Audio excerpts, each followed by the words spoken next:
place, ça y est, on va être obligé de pousser. Ah bon, bah ils ont une planche. Bon, bah... Ils ont une planche, on va mettre la planche en dessous. C'est chaud, hein. Ça fera des souvenirs, hein, s'il faut pousser. Ouais. 2300 km². Donc quand on dit le Wadi-Ram, c'est donc l'une des régions les plus belles, les plus mouvementées dans le monde. C'est une merveille géologique avec ses montagnes de basalte, de grès et de granit. Et là, les escarpements abrupts ont des formes extraordinaires et sont colorés, alors que les pics et les dômes ont déjà subi l'érosion éolienne. Et surtout ce texte d'Osée. J'ôterai de ta bouche les noms de Baal, et je te fiancerai avec moi pour toujours. Finalement, l'initiative, c'est une initiative qui vient de Dieu. Lorsque nous prenons cet itinéraire du peuple de Dieu sous le regard que Amos a utilisé, il y aura constamment cette initiative de Dieu qui va venir à la rencontre de son peuple pour, je dirais, lui parler cœur à cœur. Et pour ça, pour le cœur à cœur, eh bien, il faut un endroit qui nous permette d'être réceptifs sans être dérangés par tout l'environnement.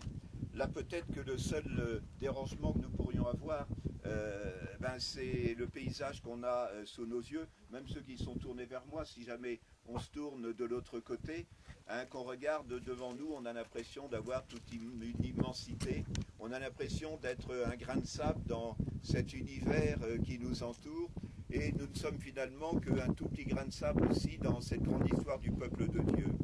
Et pourtant, ce grain de sable que nous sommes, non pas le grain de sable qui fait grincer la machine, mais ce grain de sable soudé aux autres, voilà, c'est un peu l'image aussi du peuple de Dieu à travers tous les siècles de l'humanité.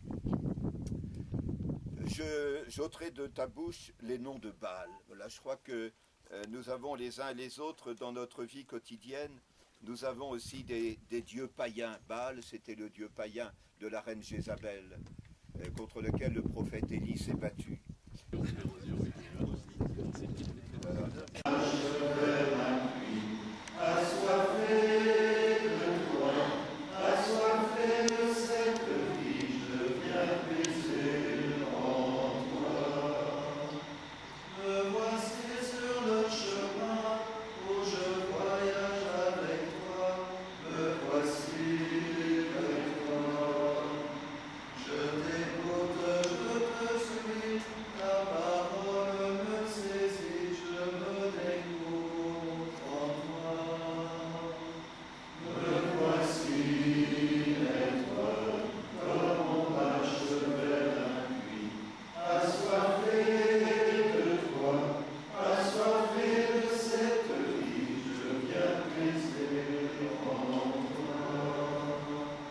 Carrément dans des chapelles, dans des églises ou dans des ruines comme demain. Demain, on va célébrer dans la ruine d'une chapelle byzantine sur Petra, mais qui est vraiment chapelle. Donc, il y aura quelqu'un qui nous amènera une table métallique sur laquelle ils vont habituellement ces cailloux ou bien ces petits objets. Et puis, voilà, on célébrera la messe dessus. Il n'y a pas de danse. Voilà. Peut-être que après-demain, on sera obligé de célébrer en plein air également sur le Mont des Beaux. Donc on se mettra dans l'ancienne cellule d'un moine du XIVe siècle, et puis que là, en étant assis sur les murs sont hauts comme ça, en étant assis sur les murs, les prêtres assis où ils peuvent, on célébrera la messe peut-être en plein air. Voilà. Mais la plupart du temps, ça sera quand même plutôt dans une chapelle ou à la limite à l'hôtel si on ne peut pas faire autrement. Donc, vous vous arrangez entre vous. Alors, vous pouvez également contacter le prêtre qui célébrera la messe. C'est-à-dire, par exemple, demain, c'est Hervé qui célèbre. D'accord. Bien. Donc, après-demain, je veux bien célébrer. Bon, est-ce que tu veux prendre ton tour, est-ce que tu préfères rester tranquille?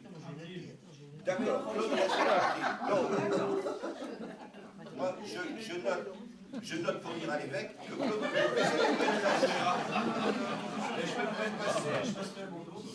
On te prépare. Mais je n'en sais mon nom. Alors, attendez. Donc, je mets pour moi le mercredi 5. Le mercredi 5, donc demain, c'est à Petra. Donc, Super, Quel cadeau. Je suis venu pour ça, moi. Pour Petra. au Mont Nebo. Au Mont Nebo. Ouais.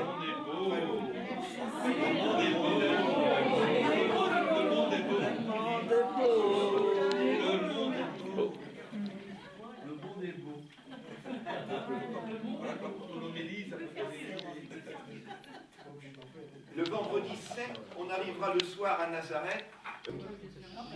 Le samedi 8, donc en principe, ça serait moi à Nazareth, mais s'il n'y a pas de messe, ben mon tour saute.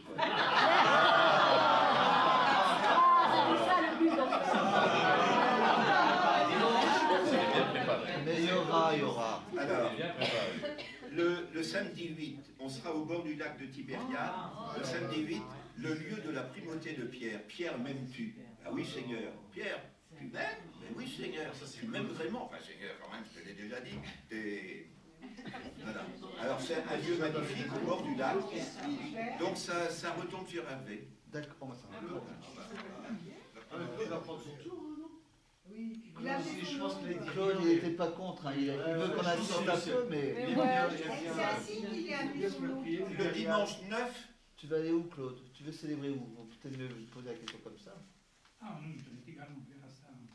Non, on voit ça maintenant. alors, le dimanche 9, Vous on voulez s'entre- célèbre avec vous la voulez s'entre- communauté chrétienne, catholique, palestinienne, enfin catholique arabe, de langue arabe, de Nazareth.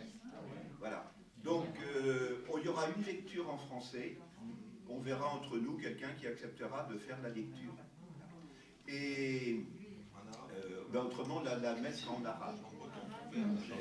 Mais c'est une bonne expérience aussi de partage de vie. Le lundi 10, donc ça c'est le dimanche 9.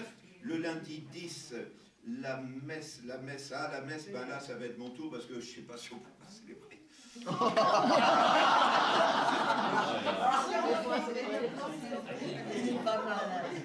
Je voudrais qu'on puisse célébrer dans le désert du Negev. Mais voilà, ça va être une journée très chargée parce qu'on part de Nazareth, on descend jusqu'à la mer Morte, on visite Masada, on va se baigner dans la mer Morte, et on remonte à Jérusalem. Et sur la route, il y a un lieu qui est là où c'est mis, enfin sur vos guides, sur le thème mis le Wadi Kelt. Il y a la vieille route de Jérusalem à Jéricho. Là, il y a un endroit avec un petit col. Bon, on réglera après pour les autres messes. Mais au moins pour les premiers, hein, vous avez vu. De toute façon, Claude, il te reste Bethléem quand même. Tu ferais bien ça. Oui. Au Champ des Bergers. Voilà. Claude au Champ des Bergers. Ça sera le mardi 11. Voilà. On met Claude. Voilà. Ah, c'est le 11 novembre, ben oui. Et le mercredi 12, on aura la messe à la basilique du Golgotha et de la Résurrection. Bon, là, on verra un peu. Mais à la basilique du Golgotha et de la Résurrection. Et on a la chance, parce qu'on est dans la chapelle du Saint-Sacrement. C'était pas prévu, on devait être dans la chapelle des Croisés, qui est un petit peu une chapelle qui est isolée à l'arrière. Parce que là, on sera vraiment à... J'aime pas faire de l'idolâtrie des lieux, hein. Mais quand même, la basilique du Golgotha et de la Résurrection, il y a deux lieux très forts. Il y a le lieu qui est orthodoxe, mais les deux lieux sont orthodoxes. Hein. Le sommet du Golgotha, et puis l'emplacement du tombeau du Christ. Alors je dis l'emplacement parce que le tombeau du Christ a été entièrement démoli au XIe siècle par Hakim, qu'on a appelé Hakim le Fou, parce qu'il a dégommé presque toutes les basiliques qui avaient été construites, les basiliques constantiniennes, hein, byzantines, ce qui a provoqué justement le départ des croisades. Mais on a donc cette chapelle des franciscains, qui est la chapelle du Saint-Sacrement, qui est juste à 30 mètres, 20 mètres de l'emplacement du tombeau du Christ. Donc c'est quand même un lieu fort, donc on célébrera là. Voilà pour ce qui est donc de la liturgie. comme ça, ça. Getir deux comme ça. Baixa, eu não queria lá deux.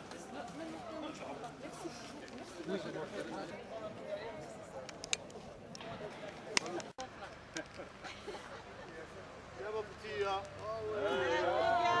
Il n'est pas se faire caresser. Par ici, viens par là.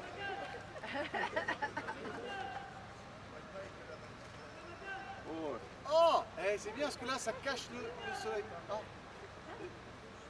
Il fait de l'ombre.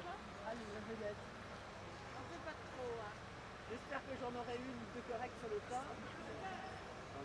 Ah c'est mou un chameau. Hein. Hop. Ah il a faim. C'est bon? Ça a été là cette fois-ci. Un petit. Non.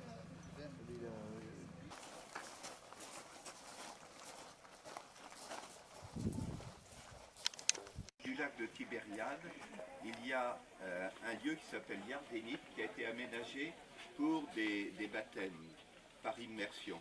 Je n'ai pas fait de grec, mais je sais que ma petite Zeyn, en grec, ça veut dire être plongé.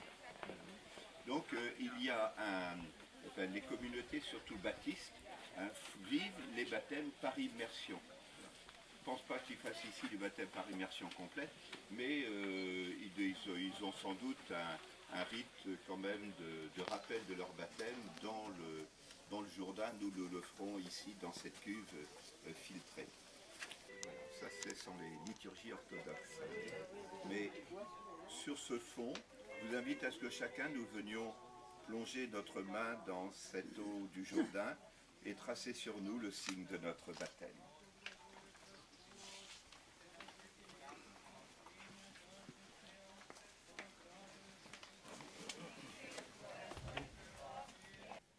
Des personnes qui ont témoigné de leur foi, que ce soit des prêtres, des religieux, religieuses, que ce soit des membres de notre famille, et en pensant à eux, en ayant une pensée pour chacun, chacune, eh bien nous les portons notre prière et nous croyons qu'ils sont auprès de Dieu. Mon est beau, vu sur la terre promise, c'est là que meurt Moïse, vu sur la terre promise.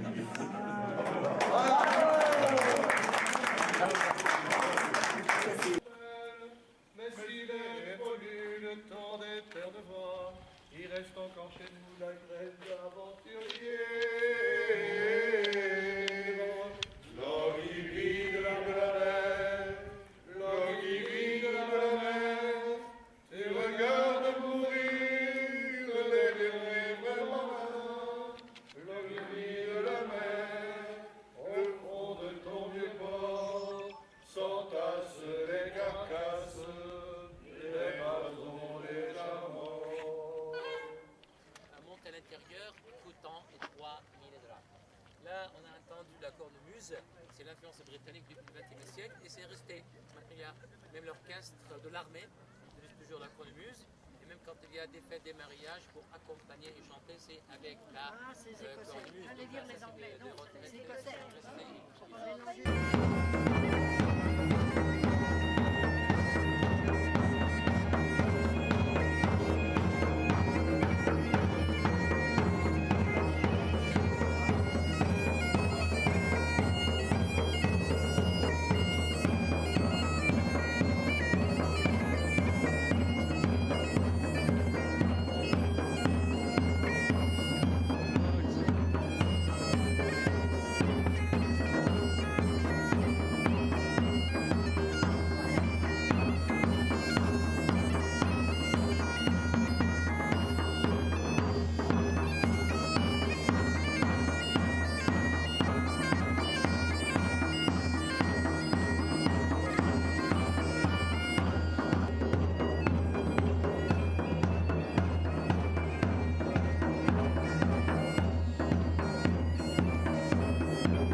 secteur et qui vont dans le lac de Tibériade.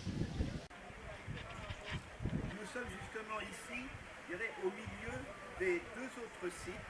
D'un côté, la multiplication des pains qui est donc à Tabga, à 200 mètres sur notre gauche, et Capharnaüm qui est un petit peu plus loin sur notre droite, où Jésus a prononcé ce grand discours du pain de vie rapporté au chapitre 6 de Saint Jean, et que nous relirons tout à l'heure dans la synagogue de Capharnaüm.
C'est-à-dire tout au long des travaux, les gens de Nazareth répétaient aux sœurs: vous êtes en train de construire sur le tombeau du juste, sur la maison de nutrition, là où Jésus a été mouru.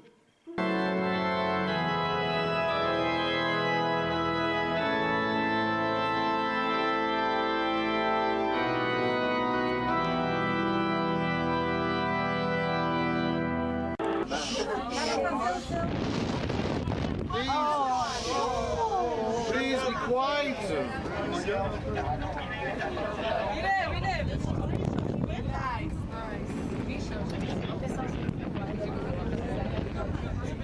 Premier arrêt.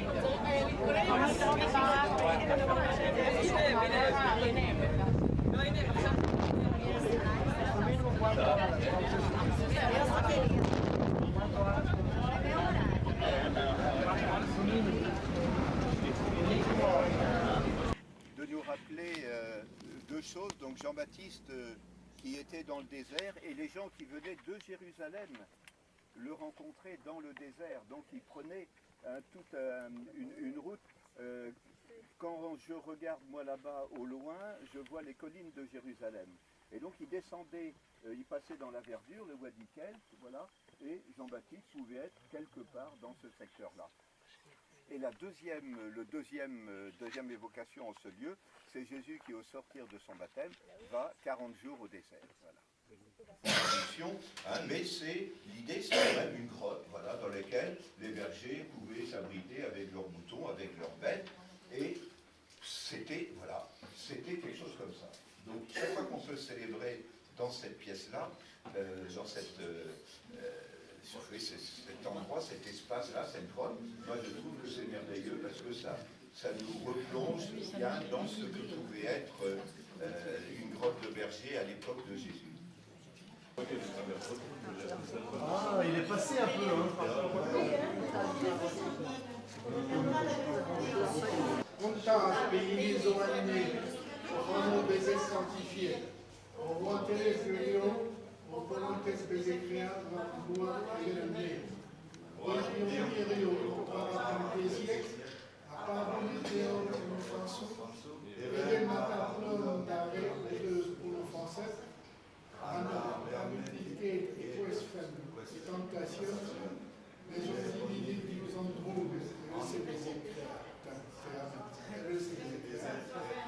soit-il. Voilà. Là, j'ai compris l'embarras. C'est le queen.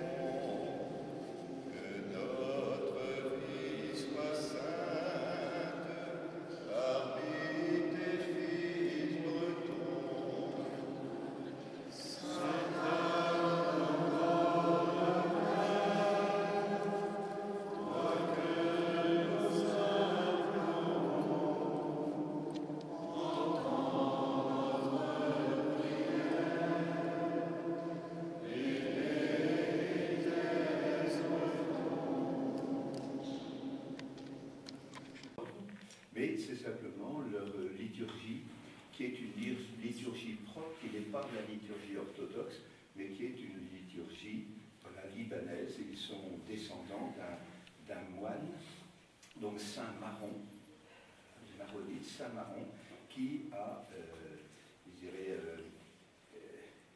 qui a initié une liturgie qui lui semblait la mieux adaptée au peuple libanais. Ils n'ont conservé qu'au Liban qu'il y a des... Enfin, il y a principalement qu'au Liban qu'il y a des maronites, sauf les maronites qui se sont déplacés, qui ont émigré, mais la grande population chrétienne maronite reste au Liban. Donc c'est en communion avec une église, une part de notre église que nous sommes en célébrant chez eux.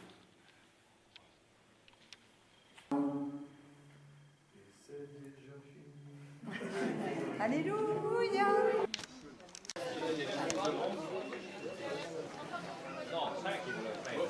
Non, tu ne filmes pas, tu regardes devant, tu marches. Mais là, il faut regarder les marches, les pieds. Pas du tout.